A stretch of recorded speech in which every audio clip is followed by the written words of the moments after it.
৩৬ জুলাই আমরা ঘটা করে পালন করছি। ৫ আগস্টকে আমরা উপাধি দিয়েছি ৩৬ জুলাই। এটার প্রাসঙ্গিকতা কতটুকু অপ্রাসঙ্গিক সেই বিতর্কে যাব না। ৫ আগস্ট যখন আমরা জুলাই গণ অভ্যুত্থান দিবস পালন করছি তখন মানে পুরোটাই তো ৫ আগস্ট হলেও ওই ৩৬ জুলাই যেহেতু বলা হচ্ছে আমরা এখনও জুলাইয়ের মধ্যেই আছি। মানে জুলাই যোদ্ধাদের মানে যে বক্তব্য সেই বক্তব্যকে যদি আমরা ধারণ করি তাহলে সেটাই আছি।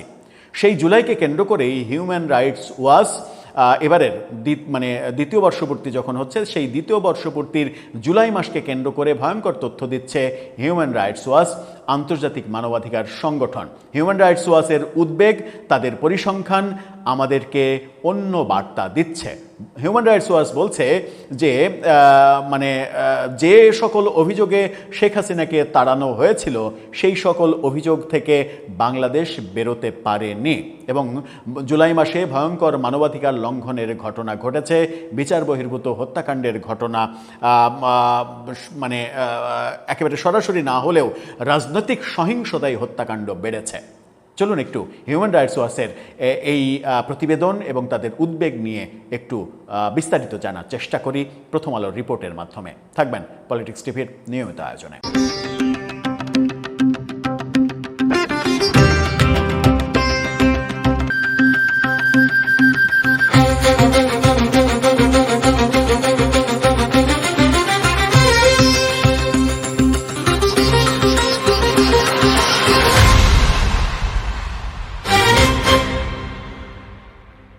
দর্শক, বলছিলাম হিউম্যান রাইটস ওয়াচের উদ্বেগ নিয়ে।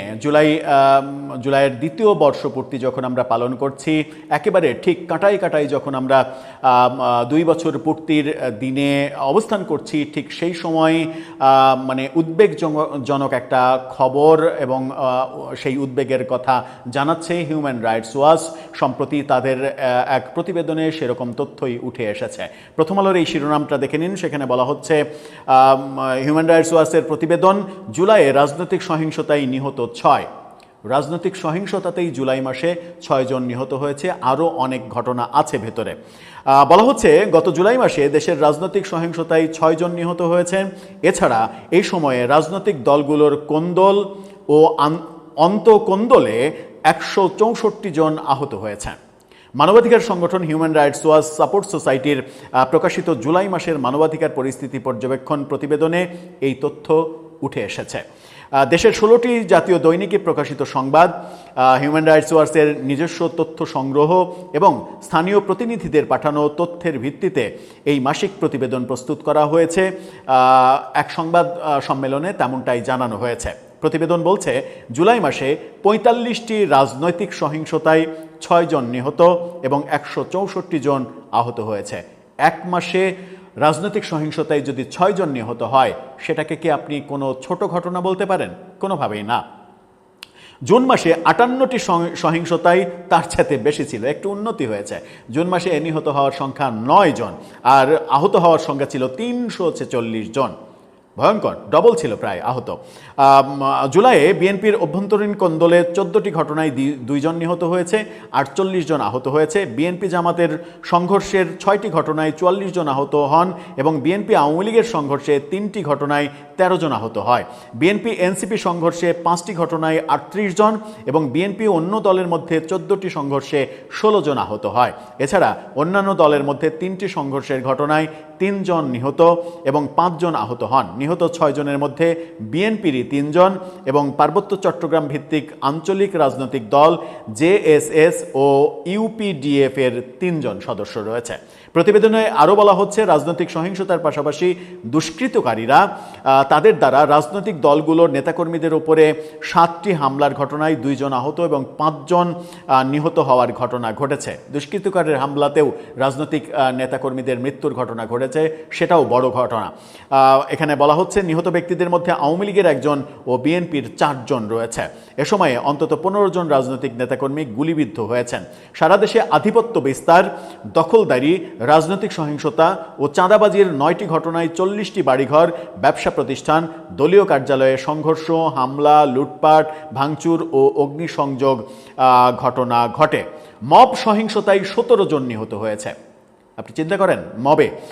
হিউম্যান রাইটস ওয়াচ বলছে জুলাইয়ে চুরি, ডাকাতি, ছিনতাই, বাকবিতণ্ডা, আধিপত্য বিস্তার, ধর্ম অবমাননা সহ নানা অভিযোগে সংগঠিত 49টি মব সহিংসতা এবং গণপিটুনির ঘটনায় অন্তত 17 জন নিহত এবং 51 জন আহত হয়েছে। সাংবাদিক নির্যাতনের তথ্য উল্লেখ করে প্রতিবেদনে বলা হয় এ মাসে 36টি ঘটনায় 55 জন সাংবাদিক নির্যাতন ও হয়রানির শিকার হয়েছে।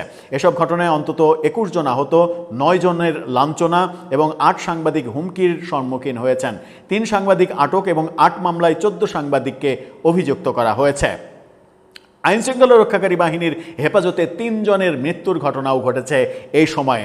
বিচার বহির্ভূত হত্যাকাণ্ড এবং হেফাজতে মৃত্যু প্রসঙ্গে এখানে বলা হয়েছে যে জুলাইয়ে আইনশৃঙ্খলা রক্ষাকারী বাহিনীর হেফাজতে 3 জনের মৃত্যু হয়েছে। তাদের মধ্যে পুলিশ হেফাজতে 2 জন, ডিবি হেফাজতে 1 জন মারা গেছে। অথচ সরকারের পক্ষ থেকে বারবার বলা হচ্ছে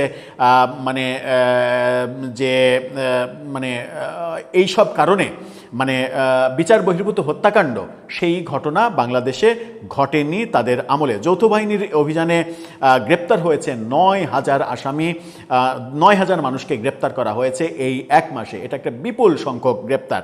সভা সমাবেশে হামলার ঘটনা ঘটেছে, সেটা আপনারা সবাই জানেন যে জুলাইয়ে এনসিপির যে কাণ্ড, হবিগঞ্জ সিলেটে যে কাণ্ডগুলো হলো সেই কাণ্ডগুলো ঘটেছে এবং জুলাই যাত্রা উপলক্ষে সাভারে এনসিপির সমাবেশে হামলায় এই কাণ্ডগুলো ঘটেছে। 95 নারী ও শিশু ধর্ষণের শিকার, ভয়ঙ্কর ব্যাপার। নারী ধর্ষণ, শিশু ধর্ষণ, বালাৎকার, এই ঘটনাগুলো ভয়ঙ্করভাবে বেড়ে গেছে এবং যে খবরগুলোর সঙ্গে মাদ্রাসা, ধর্মীয় প্রতিষ্ঠান, মসজিদ, মক্তব এগুলোর হুজুর, শিক্ষক, শিক্ষার্থী তাদের সম্পৃক্ততার ব্যাপারগুলো বারবার ঘুরে ফিরে আসছে এবং ঘুরে ফিরে যখন আসছে তখন ধর্মভিত্তিক সংগঠনগুলো সভা সেমিনার করে বলছে যে কওমি শিক্ষা ব্যবস্থাকে বিতর্কিত করার জন্য মিথ্যা সব অভিযোগ সামনে আনছে প্রগতিবাদীরা।